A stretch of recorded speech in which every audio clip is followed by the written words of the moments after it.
Hi YouTubers, this is the Alric Show. Don't just watch, but subscribe and share for life-changing stories and stories to make you laugh. Like, subscribe, and share.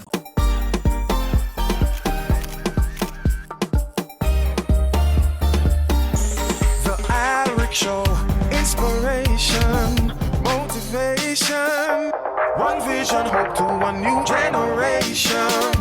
Together we can live and learn. Yes, we're one family on the Alric Show. Hi, I'm Alric and welcome to the show. Do our circumstances define our outcome, or are we truly in charge of our destiny? Today we have Golda Mae Bullock on set with us. Hi Golda Mae, welcome to the Alric Show. Thanks for having me. How are you feeling now?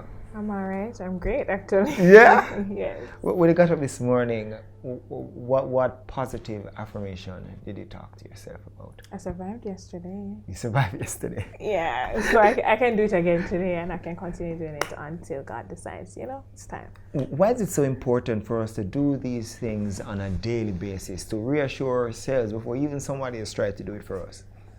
Well, there's this thing about energy that comes from within versus energy coming from without. When it's already inside, you can bubble and keep you going. When it's coming from outside, you probably have to check it first before it gets deep and all that, before you submit to it. But when it's coming from within, submission is almost inherent.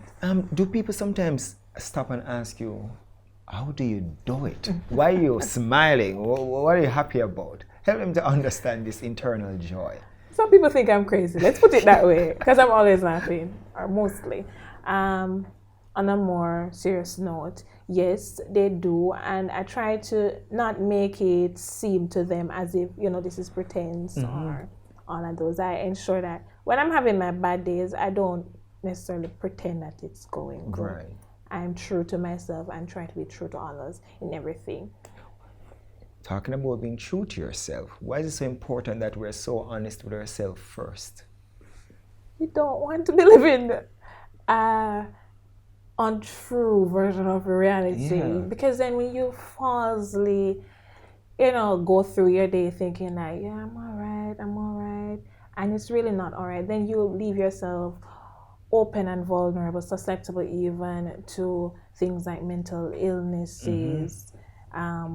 You are not able to truly see where your potentials lie and how best you can navigate them, how best to be the best version of yourself. Wow. How did you get to being the best version of yourself right now? Not yet there. Not yet What are some there. of those lessons that you're still trying to learn? Well, ultimately, I believe that God is in control. And at some point, I have to say, this isn't just me, but Him through me. That's the first and foremost affirmation I give myself. It's not just me, but Him through me. Right. Then next, what's gonna be my reality if I'm just about sitting down and just saying, well, what's next? True. So it's really from there onward, and then you tailor your mood, your reaction based on the situation, trying to keep a level head. It would have come from a place of not having it together at all. True. Having been diagnosed with depression, PTSD, anxiety, self-diagnosing myself with a load of other mental illnesses and physical as well. And realizing that my life can be so much better. I want so much out of life 10 years down the road. Right. It won't come at that 10-year mark unless I'm working on it throughout, and you have to just get up every day. This is my goal. Yes. And today, regardless of what motion I have to go through, it needs to help me get to my goal. And in that process, self-care is so important. And I've been so fortunate for the days when I could not care for myself. I had persons around me who cared so genuinely, so deeply, so earnestly for me. And that would have been a major part of just having this positive outlook, this positive vibe, this positive mindset continually. Those persons who would have cared for me when I couldn't do it for myself. Wow. What does it mean to you for when people started to show you kindness? When did it begin? Kindness. I mean, smaller acts of kindness it would have been constant at every phase when I felt like, oh, Jesus, it's so dark. Yeah. There was someone showing me kindness from somewhere. I had officers from the CPFSA, one specific officer from the CPFSA. She was my teacher before. She was always kind to me. I had a few members of my church who would be kind to me. But then no, when I came to university and I met this body of friends, my very close friends, it was an overwhelming burst of kindness, of love, of excitement, of opportunities. That blew me out of the water. It is so important for all of us to surround ourselves with people who have positive energy and this positive vibration, because we're a reflection of what the closest people are around us. Yeah? And you ensure that you surrounded yourself with these kind of people. Well, it's more these persons surrounded me, right. and I decided I'm not gonna let them go. It was from there. So they decided that I want to be a friend, and I said I would love for you to be my friend, and it was just from there, blossoming relationship, not just absorbing energy, but bringing it also to the table for them to see that this friendship is mutually beneficial. It's a part of your drive to also share the complexity of your experiences to help others. Yes. How has that been going? So far, I'm still breaking ground, still trying to find where I really fit in, like that perfect puzzle, that last puzzle piece, you know? But I've been latching onto opportunities, pulling myself here and there to speak to persons outside of the spotlight, behind closed doors where no one knows. It starts from there, doing it from a selfless point. Right. Until something else happens, and probably it remains that, and that's good enough for me. How did you reach that point of overcoming the doubt and the fear to start telling your story? It was out of gratitude. I received a scholarship from the Children of Jamaica Outreach. That was my second scholarship I would have received, and I was asked a year later to give a testimonial at the annual award ceremony. That was when? I received a scholarship in 2017, so this asking was in 2018, and I was like, really? What do you really want me to go and say? Work hard, persevere, dream big. That's all I wanted to say, because I never wanted to touch the surface of what really led me to this point. But I could not say no, and I could not give only 10% of myself, 10% of my gratitude. And I wanted to show these persons that I am grateful, and not just grateful, but though undeserving I felt for the cause that they were working for, I was deserving of what they did. So I wanted them to see that I was struggling, they helped me, and they brought hope, and it's working. It's creating waves of change for me, and I wanted to inspire others. We take a break. When we come back, we talk to Golda Mae about her early years. Alric Show. Welcome back to the Alric Show. We continue our conversation with Golda Mae Bullock, a woman of strength and determination. Is that right? Yes. You think so? Let's say that. Yeah, it is. Now, as a young girl growing up, what are some of the fun times you remember? I grew up in Hampstead in St. Mary. Yes, I grew up in Hampstead in St. Mary. Some of my best times would have been my earlier years with my mother. She had a business, my siblings who were living with us at the time. Those earlier years surrounded by family, just being a child, going to school, coming home, excelling, just feeling carefree, happy, and well-nurtured. Wow. Tell me about mommy. When I talk about mommy, you're like, she had a business, I see the excitement. What was mommy like? Tell me about mommy. Oh, she was amazing. She was the most selfless person I've met to date. Devoted, caring, strict. But she was most of all loving, not just to me. Sometimes I would see her showing other children love, and I'm like, what? That's my love. Why are you showing them love? What are you doing? But it just taught me so much, even now looking back, how she'd just be so nice to everyone. You could do her no wrong that she could not see you pass and still show you love. It was weird, but one of the best and final qualities that she had. She passed on? Yes, when she did. Passed on, how? In 2010, she had succumbed to multiple tumors in the brain. It was a very crazy time, all this was pretty sudden. It happened in a matter of 9 months. How did that impact your life now? Well, as I said, it was sudden. So she was sick for 9 months. We only knew that she had tumors for probably 2 months before she died. I was in first form at St. Mary High. My life was changing. I was becoming almost a teenager. Right. I was not yet a teen. Adolescence was in full bloom. I was confused because you see your parents sick this day and you're like, she can take 2 Panadol and wake up good morning. True. And you see it prolonging 1 week, 2 weeks, a month. The symptoms are multiplying. It's getting worse. You don't know what's next, but you never think of death. And then when it gets to that nitty-gritty, the final moments when the pieces of the puzzle, they're coming together, or how it would have felt at the time, falling apart. Falling apart, yeah. The world was falling apart. The care that she was giving us, we now had to give to her. And at 11, 12, that's a lot to process in a matter of months. When other things are happening, you have to go to school, you have your responsibility to yourself to prepare for the next school year that was coming. Your family is going through this with you in their own way. Every single person is being impacted and they have to deal with it.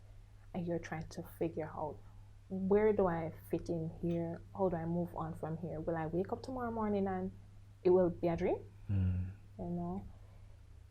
And when it finally happened, the death, that was crazy. I stopped going to school for weeks, dare I say, around 2 months. Reintegration into the school system was tough because this is September. The first week of September, I just ended my first week of second form, and I can't go the next week because my mom just died over the weekend. And I'm back. Children are so innocent, but they can be brutal. And they ask you the toughest questions. They see you smiling, and they're like, oh yeah, smile. Your mother just dead. You're not fear smile. And it's painful because deep inside you know that my first instinct is not to smile. It's to just cry and go home and say I don't want to go back. But you're trying to be tough. You're trying to take all the advice that comes and deflect the negative, and you're just 12. How tough did life get for you with the loss of your mom? There were a myriad of challenges in the home, challenges personally as an adolescent female, challenges as the last child for my parents, challenges just all around. How real did things get in the home? I was threatened to death quite a few times over matters that I just still to this day can't understand. You're threatened from your father. Yes, so I've been promised death quite a number of times. Why did it get to that stage? Was it that he also was trying to cope with the death of your mother, or he had other challenges, you think? I think it's the complex of everything. Everything coming together. Personal ambitions, career. You're an adult. You're pursuing your career and all of this. You really, it's a struggle to balance home life and your professional demands. I honestly, to this day, believe that it was just a matter of I can't do this. When did the abuse begin? Shortly after the death of my mom. Was it physical and verbal, or more or both? Both.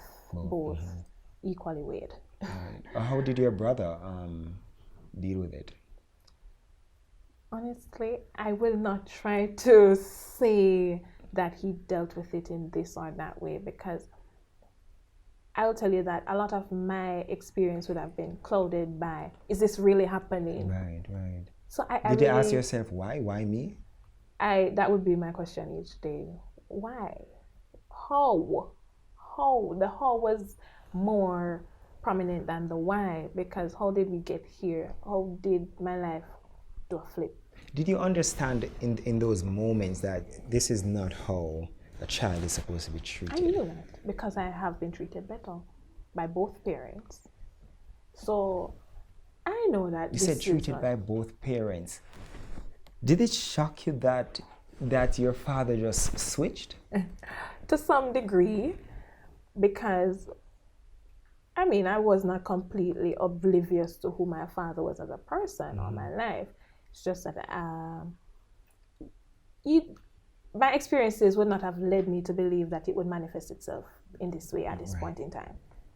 One would more expect for this toxic trait to have diminished now that you realize the responsibilities that are being placed upon you and you see the hurt that the family is going through. So it was a shock in that sense. All right, we're going to talk some more with Golda Mae when we come back. Alric Show. Welcome back to the Alric Show. We continue our conversation with Golda Mae Bullock. Now, you're now moving out of the home, talking to the police, you're talking to the CDA.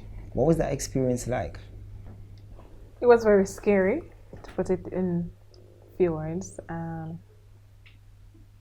I froze a million times in my own mind.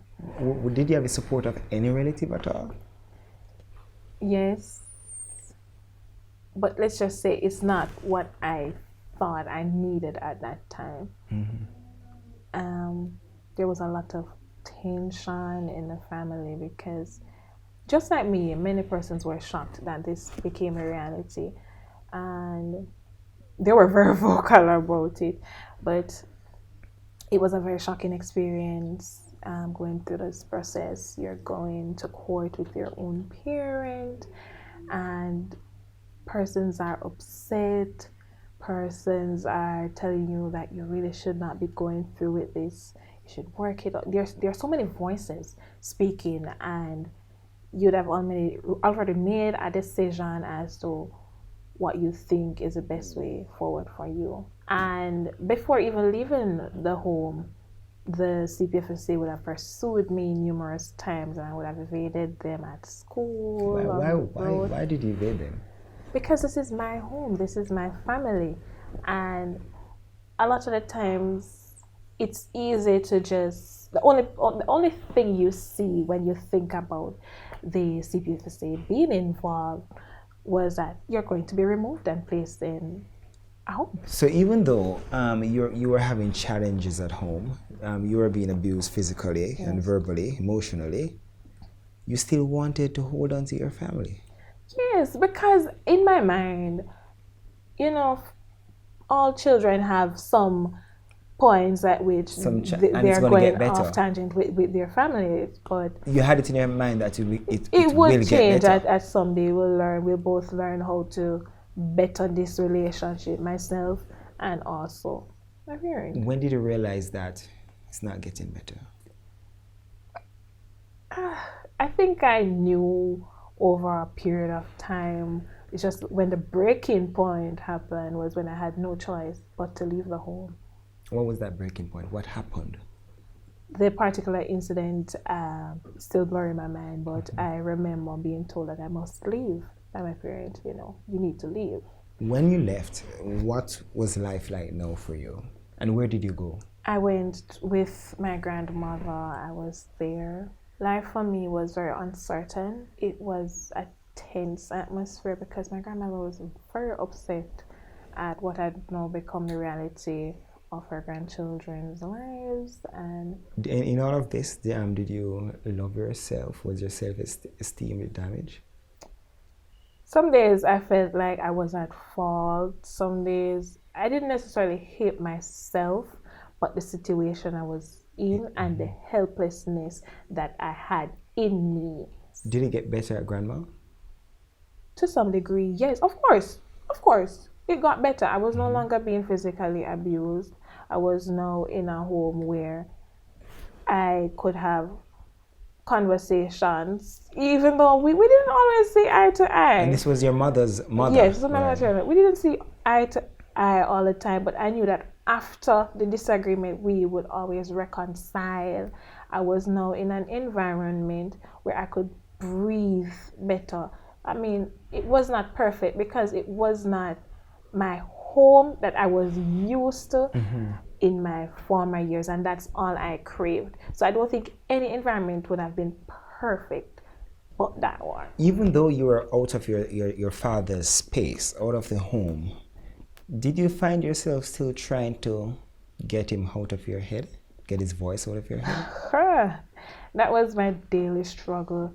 Even in deciding, what career to pursue, because you remember being doubted by your parent. You remember making decisions because of this doubt, and you're now trying to chart a path with these doubts in your mind, with these voices in your head telling you, remember, you can't do that. And not just that, but you think about the financial aspect of it. Oh, am I going to afford being a pilot or a dentist? I now need to do something that's going to cost me the minimum tuition at UA. Or better yet, I might have to go to, seek a job at the end of high school. And it's a constant struggle finding hope after being told that you're hopeless. How did you find hope? How did I find hope? It came in the form of person supporting me. After finishing CSEC, CAPE, I would have had Mrs. Keddy Hood from the CPFSA. She used to be my teacher in primary school. And she was sure to say to me, ensure you tell them that you're applying, That would have been the CPFSA, CD at the time. Ensure you tell them that you're applying, which program you want to do, you have to do something. And I had support also from my siblings who would have been constantly on my tail. What's next for you? And not just what's next, but you can do this, think about this, think about that. And those positive inputs would have definitely driven me in the path of becoming better. Not necessarily becoming better, because at that time I did not feel, and I still don't feel at this point, that I was becoming better. But what I can tell you is that I was going through the motions. So even though I was frozen in my mind, I was going through the motions. My brother at the time would have been, showing me, I'm doing this in university. You can do it too with the subjects that you have, and I'll help you academically. So come, you're doing this. You can't fall back. And that would have been one of the major driving forces. How long you spent with your grandmother? I think it would have been 3 years. Yeah. And where you went to after that? I went straight into university. Great. I went straight into What did you university. pursue? I did the Bachelor of Science in Accounting and Management Studies. Was that your dream career? A little bit. A little bit. What was your dream? My dream, I've always dreamed of being a dentist. And then when we were, doubted, I was like, actuarial science isn't bad. It still requires a lot of precision. And I was very great at mathematics, regardless of how little attention I paid to it. I was always doing good at math. Thank you so very much for sharing with us. Thank you. Right, and I can feel your positive energy and your vibration. I really and truly appreciate your story. And I do believe that your story will definitely change lives. You're amazing. Thank you again. All right, we want to thank Golda Mae Bullock for sharing with us today on The Alric Show. The Alric Show will be back next week. Alric Show.